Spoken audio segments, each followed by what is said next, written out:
Salut à toi, bienvenue sur cette nouvelle vidéo de réalisation d'une salle de bain complète de A à Z. Parce qu'effectivement, tu vois bien, on est toujours sur le chantier ISLC. Donc, réalisation de la salle de bain complète, tu vois bien que tout est à nu. Tu l'avais vu dans SLC démolition, on avait tout démonté, jusqu'à la brique. Alors, je sais pas si tu vois là-bas, hop, j'ai déjà fait mes 4 suspentes en périphérique. Une là-bas en haut, une en haut et une là-bas en bas. J'ai mis une grande là-bas de 400 mm et ici j'en ai mis une de 9 je crois. Pourquoi? Parce que sur cette partie du mur ici, on est relativement bas. Donc comme on est relativement bas, je vois pour faire remonter le plafond au maximum. Et ici, comme on va être sur une hauteur quand même assez conséquente, je vois pour le rabaisser un maximum. D'accord? Donc voilà. Donc comme tu peux voir, et comme tu as déjà vu, je crois, sur la vidéo SLC plomberie, les tuyaux sont déjà passés. Évacuation que pour l'arrivée d'eau. Donc aujourd'hui, c'est pas compliqué. On va mettre les suspentes, railler, enfin laine de verre raillée, et bah, on va faire le placo et tout. Je pense que si tu le fais sur un mur, c'est tous les 60. Au plafond, tous les 50 cm d'axe en axe. Alors bien évidemment, tu commences du fond, donc de la première extérieure, tu comptes 50, d'accord? Et après, c'est tous les 50 d'axe en axe. Et quand tu arrives à celle du bout, bah, tu regardes ce qui reste, quoi. Okay. Alors, c'est parti.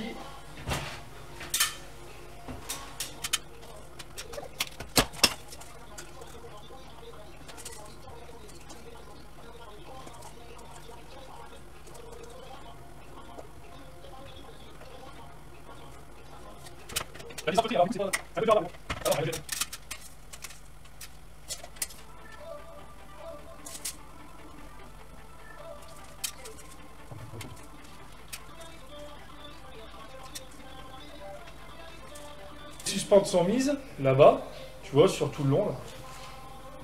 Une fois que tu as fait celle-ci, tu fais à l'opposé. Donc pareil. Hein.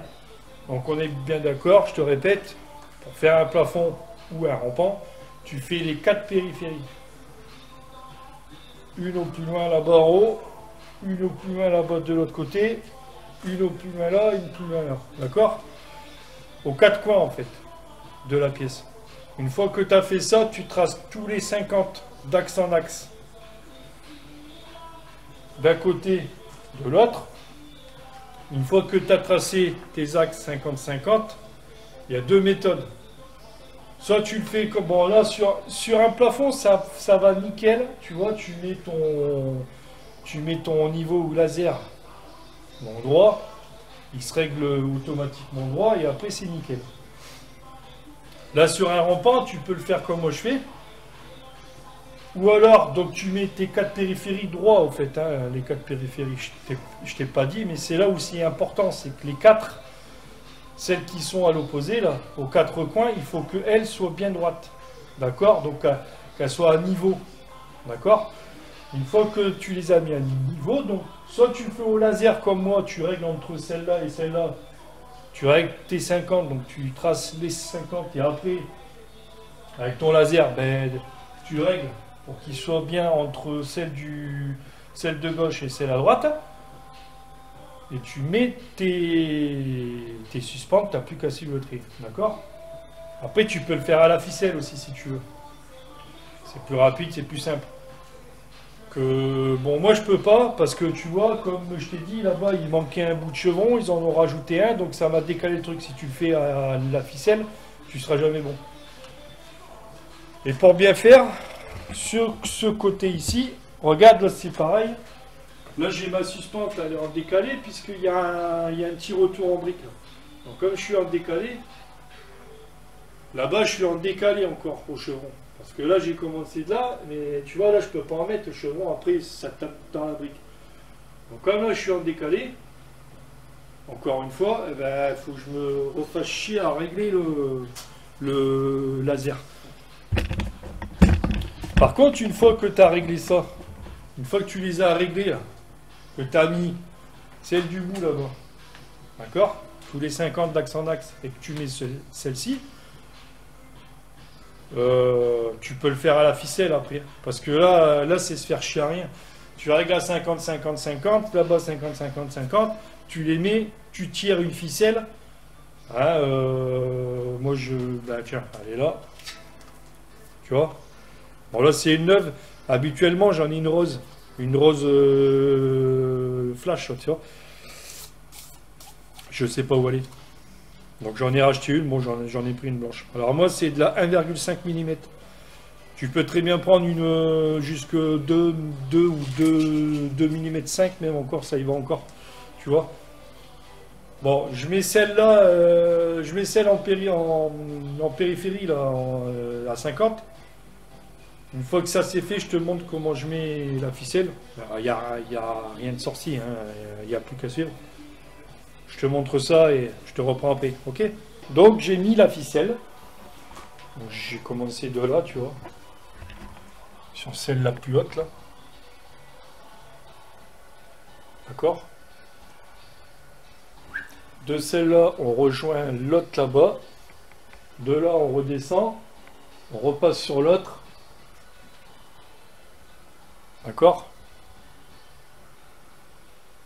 Fais un tour. Tu repasses là-bas. Là, ici, sur la suivante, je sais pas si tu vois, mais tu prends un petit peu plus haut la ficelle. De façon à ce que la ficelle qui repart, en fait, elle soit pas appuyée par la ficelle qui revient. Je sais pas si tu me comprends. La ficelle là, si tu la fais repasser derrière ici et repartir là, enfin je veux dire comme ça, et qu'elle appuie sur la ficelle, après ta ficelle elle peut être plus basse. Ce qui a pour complication de faire que, je sais pas si tu m'as compris, parce que même moi j'ai eu du mal à me comprendre, bref. Ce qui a pour conséquence d'avoir la ficelle plus basse, c'est que ton plafond va être décalé, donc plus bas. Et quand tu vas mettre ton règle, ton règle il fera ça comme ça, tu vois, parce que ton plafond sera pas droit. Ok? Donc là, voilà, j'ai passé toutes les ficelles de partout, tu vois, voilà. Et maintenant, il n'y a plus qu'à mettre les suspentes. Ok? Eh ben, on y va, c'est parti. Bon, tu vois, là où c'est important, c'est que de ne pas bouger le fil, quoi. D'accord? Donc là, moi, les suspentes, elles sont trop grandes. Je prends la mesure, je les plie. Après, on est bon.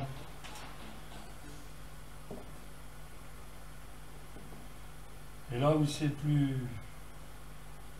Là, c'est le plus long, tu vois, parce qu'il faut que tu mettes bien avec la ficelle, quoi.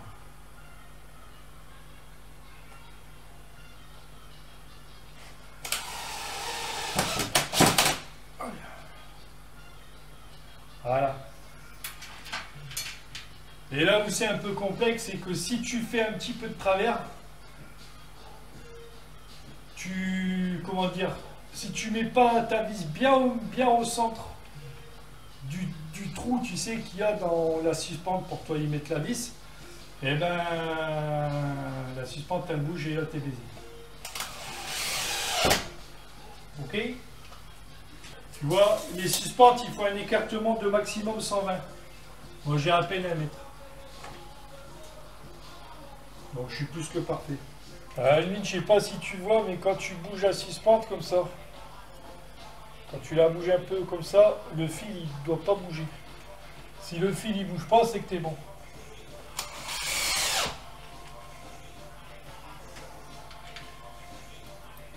Faut te mettre compte, mais sans trop te mettre compte, quoi.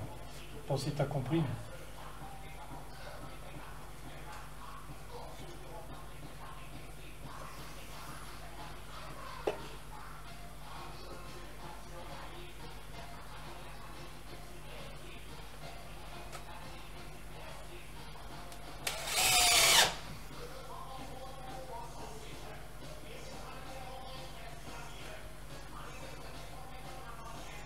Voilà, nickel.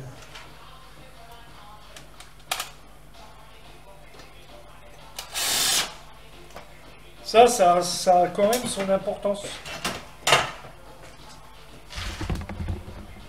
Ça a son importance, pourquoi? Encore une fois, si elle se met encore un petit peu de travers, ça va se voir au plafond. Ça va se voir parce que les plaques, elles seront pas nickel, plates. Tu vois, ça va faire une bosse. Donc voilà. Allez, donc comme tu peux voir, les suspendants ont été mises. J'ai mis une fourrure qui a été mise sur le côté le plus bas du rampant. Et celle du côté le plus haut a été déjà coupée. Donc maintenant j'ai coupé le bout de laine de verre. Alors je vais le faire en 2 fois ce côté là. Donc j'ai fait un bout de 3 mètres. J'ai préparé ma 3e main pour aider la laine de verre, tu vois, pour éviter qu'elle se casse sa gueule. Donc on met ça. Allez, c'est parti, on y va. Go.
C'est un peu merdique.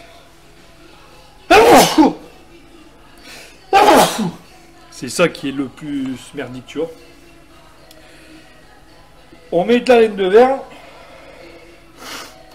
Et après on mettra les rails. Je fais ça, je te reprends après. Ok? Parce que là sinon ça va durer 10 ans, c'est pas la peine. A tout à l'heure. L'isolation est finie. Tu vois, j'ai posé les rails. Et là, comme tu vois, j'ai mis de la JR32 là. Parce qu'on peut pas faire autrement. J'ai dû réduire très fortement l'espace entre la toiture et mes rails. Parce que sinon on avait moins de 2 mètres et c'était carrément pas assez. Donc j'ai mis, j'ai fait comme j'ai pu, hein, c'est de la rénovation, tu sais bien. Ça marche jamais comme on voulait, enfin comme on veut, et donc voilà. J'ai vu avec le client, il n'y a pas de souci, c'est bon pour lui. Bon, de toute façon, il n'y a pas le choix, donc on peut pas faire autrement. Donc sinon, enfin si, il y a toujours possibilité de faire autrement. Comment? C'est de réduire. On aurait dû rabaisser là, tu vois. Ici là. Là j'ai 2 mètres. Tu vois, je vais avoir 2 mètres. Si on aurait très bien pu rabaisser encore, on aurait eu 1,90 m et je mettais en 200. Mais après, avec son vasque et son miroir, ça passe plus, tu vois, donc on peut pas faire autrement. Donc voilà. Donc là, ça c'est fait. Je passe mes gaines que j'ai à passer pour l'éclairage. J'ai deux comment ça s'appelle, 2 enceintes à mettre pour mettre une petite radio. Je te montrerai ça après. Voilà. Donc je passe mes gaines. Et après on passe au placo, donc je préparais la plaque et tout ça, et voir peut-être j'en pose une et après je te reprends pour te montrer. Ok? Allez, à tout de suite. Tu vois, donc j'ai posé les gaines électriques. D'accord? Il me reste deux plaques à mettre. Alors, j'ai pas fumé parce qu'encore une fois, j'étais parti dedans et puis voilà. Et je galère à les mettre sur le lève-plaque là. Derrière, tu vois, je sais pas si... Hop, tu vois. Je galère à les mettre dessus. Et du coup, ben, j'ai pas filmé. Tu m'excuseras. Bon, là, je vais le filmer. D'accord? Je vais chercher une plaque. Je la monte dessus et je te filme. Bon, allez, j'ai mis la plaque. Regarde. Putain, c'est la merde à mettre ça là-dessus, je te dis pas. Bon, bref. Ah, attends, plaque. Allez. On va la monter.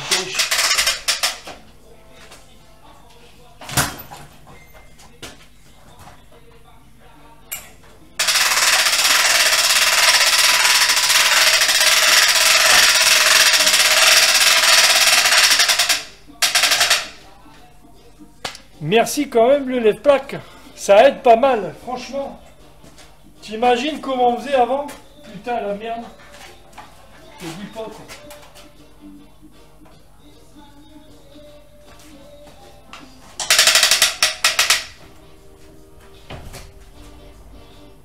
Bon voilà.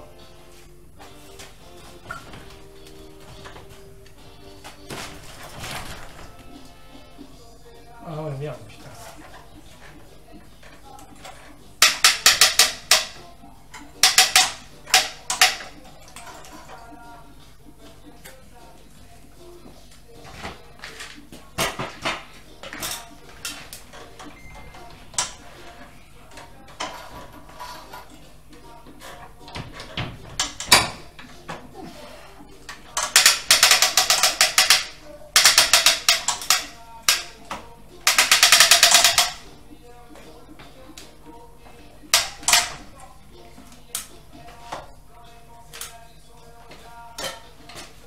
Ça risque de casser, hein. T'as vu comment elle flanche là? Truc de fou.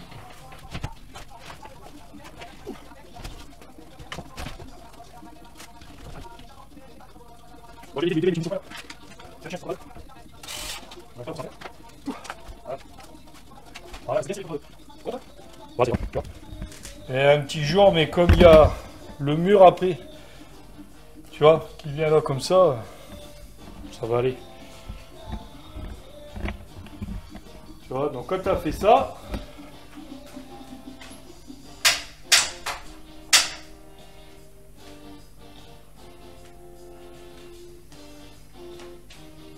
tu la visses.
Bon allez, je te montre comment on perce. Bon, il n'y a rien de compliqué, tu vois. 6 cloches. Diamètre 68. Donc j'ai fait les mesures.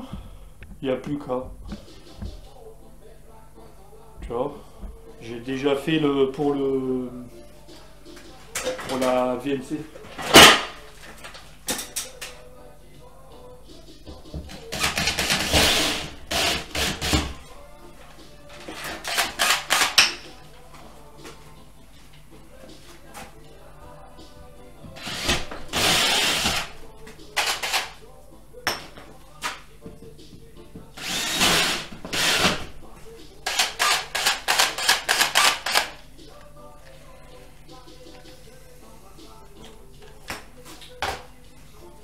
Voilà. Alors bouge pas. Je te fais le petit tour qui va bien. Donc, nous avons la VMC. Là, le trou, là, c'est un spot. Hop, là-bas. Ici, tu as un spot. Et là, ça sera un haut-parleur. Tu vois, après, une fois que tu as fait ton trou, tu récupères la gaine. Alors évidemment, moi je les ai placés d'avance. Hein. Je tombe pas pile poil comme ça par enchantement, tu vois. Par contre, des fois, ça arrive où tu cherches un petit peu plus, quoi. Voilà, c'est bon, on y va.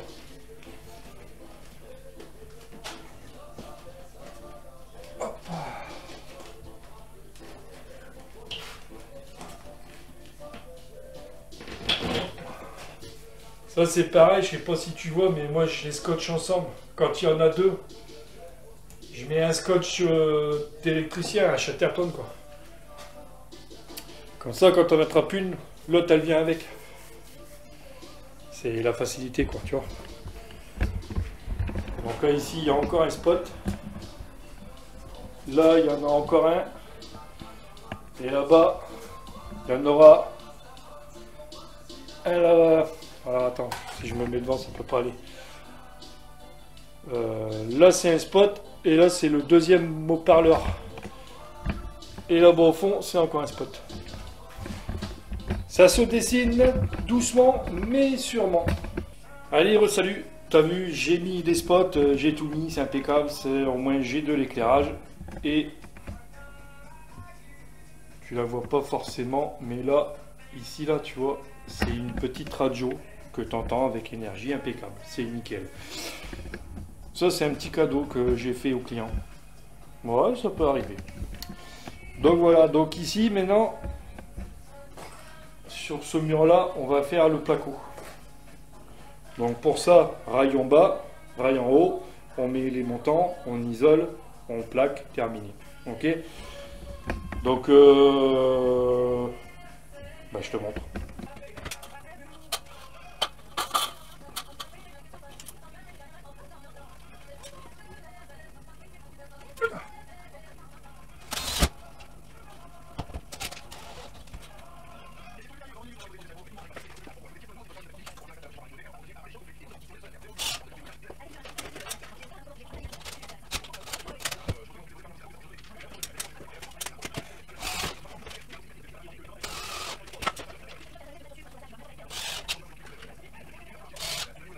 Donc quand tu as mis l'oreille du haut, tu positionnes tes montants, d'accord, là où ils doivent être, et après tu fixes en bas.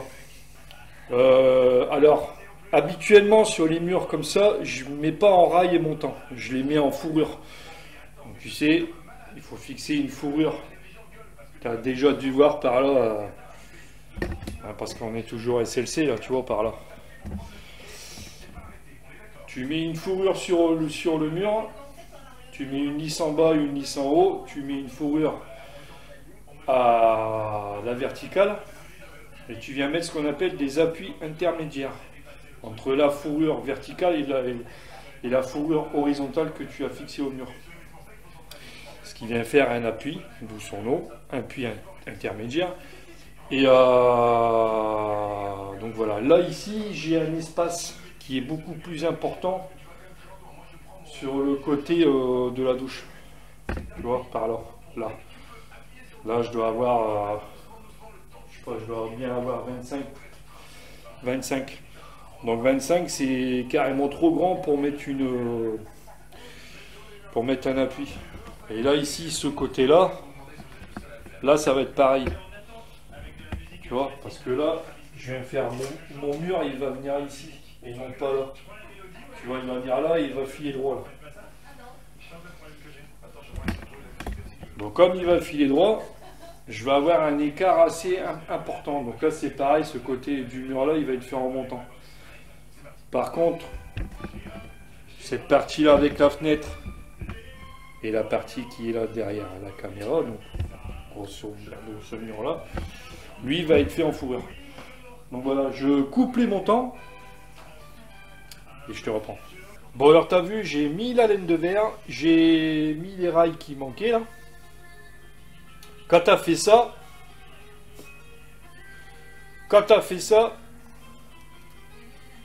tu visses les montants entre eux. Comme ça rigidifie tout.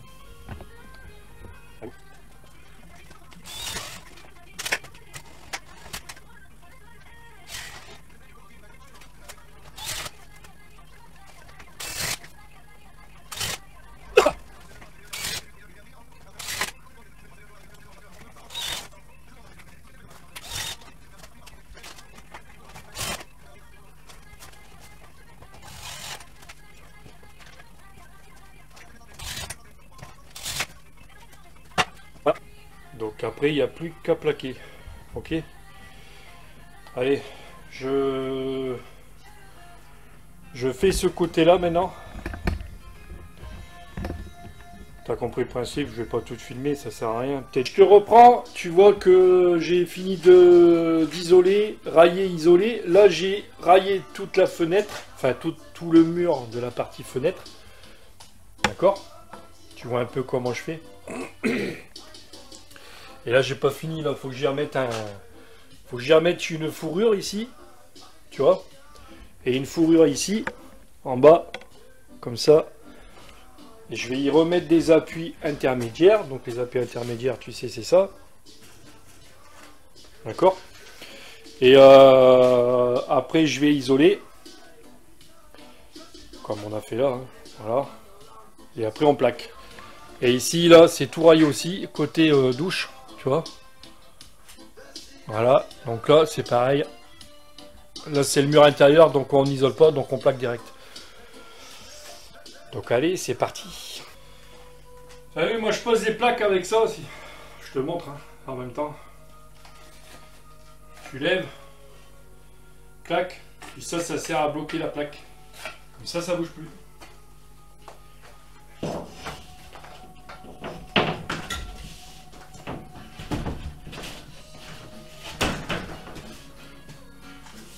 Voilà.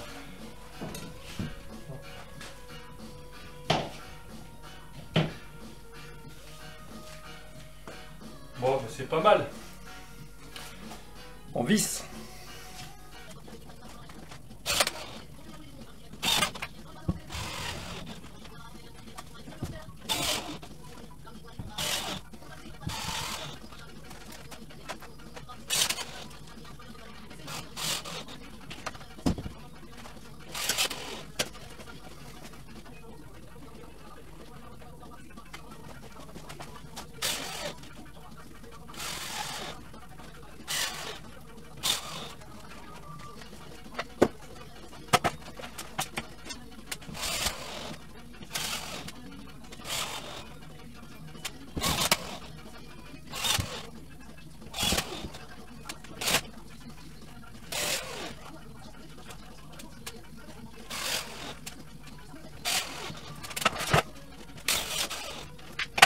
Bon alors t'as vu, j'ai fait le con, j'ai plaqué, c'est bien beau de plaquer.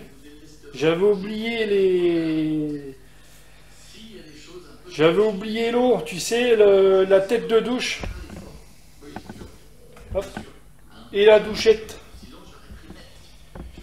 Oui, bah c'est sûr, si je fais pas ça, on peut pas prendre de douche. Bon bref, j'en ai profité avec la cliente, on s'est mis d'accord sur le robinet de la baignoire.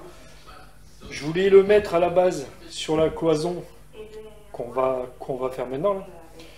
Et elle ne sait pas si elle prend une baignoire en 70, 75, 80 de large. Donc, étant donné que je ne sais pas si on peut le centrer ou pas, eh ben, je l'ai mis dans le sens de la longueur. Tu vois, la baignoire, elle sera là. Donc, au lieu d'avoir le robinet au bout de la baignoire, eh ben, il sera sur la longueur. Bon, c'est pareil, hein, il n'y a pas de souci. C'est pareil, voire mieux, parce que comme ça, s'ils prennent un bain tous les deux, tu vois, en couple, voilà, ils peuvent en mettre un de chaque côté, t'as pas de problème avec le robinet, tu vois, dans le dos ou dans la tête. Voilà. Donc c'est mieux. Donc allez go, donc là j'ai fait mon laser, j'ai mis mon laser, tu vois, et là on va poser le carreau de plâtre.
J'ai mis droit. Je vais le laisser sécher. Et on y reviendra tout à l'heure. Donc j'avais monté la partie là. Là j'ai monté les rails. Et là ici, côté douche, il y aura une étagère dedans là. Et côté bain, il y aura une étagère ici. Ça, je te montrerai plus tard. Alors, pourquoi, je le répète, je ne sais pas si je l'ai dit ou pas, je ne sais plus. Pourquoi j'ai mis il y a un carreau de plate là? Parce que j'ai l'e-box du système encastré de chez Hansgrohe qui vient se fixer là. C'est fait, tu vois, je ne sais pas si tu arrives à voir, il y a 4 trous là. En fait, j'ai percé, je ne me suis pas fait chier, je passe à travers, je m'en fous, ça va être fermé là. Donc voilà, donc là je vais faire l'étagère du bas et après je vais mettre la plaque de placo là pour dire de fermer et puis voilà. Mais ça je te filme pas parce que ça sert à rien, t'en as déjà pas mal vu, mais je te montre quand même au fur et à mesure, je fais et je te remontre après. Ok? J'ai fini la paroi de la douche, tu vois. J'ai fait une petite niche là pour la future baignoire quand elle sera là. Les clients sont contents, c'est bien. Et là on regarde, là on rentre dans la douche. Hop. Et là comme tu vois c'est pareil, j'ai fait deux étagères en placo, tu vois. Et là c'est le système Hansgrohe qui va alimenter la douchette et la tête de douche. Là où la douche de tête. La douche de tête, ouais, c'est pareil. T'as compris quoi. Donc voilà, donc maintenant ben, on va procéder au bandage. On va faire les bandes à joint. Alors sur tout ce qui est mur, on colle les bandes, on charge, on tire, terminé. Puisqu'après ça va être faïencé, hein. Donc il n'y a pas besoin de faire voilà. Il n'y a pas besoin de faire 40 couches. Et sur le plafond, par contre, là, et ben là, on va mettre une passe. Et puis après, il faudra y réintervenir pour mettre 2, voire peut-être 3 passes pour que ça soit top nickel et pour qu'on puisse peindre le plafond top nickel.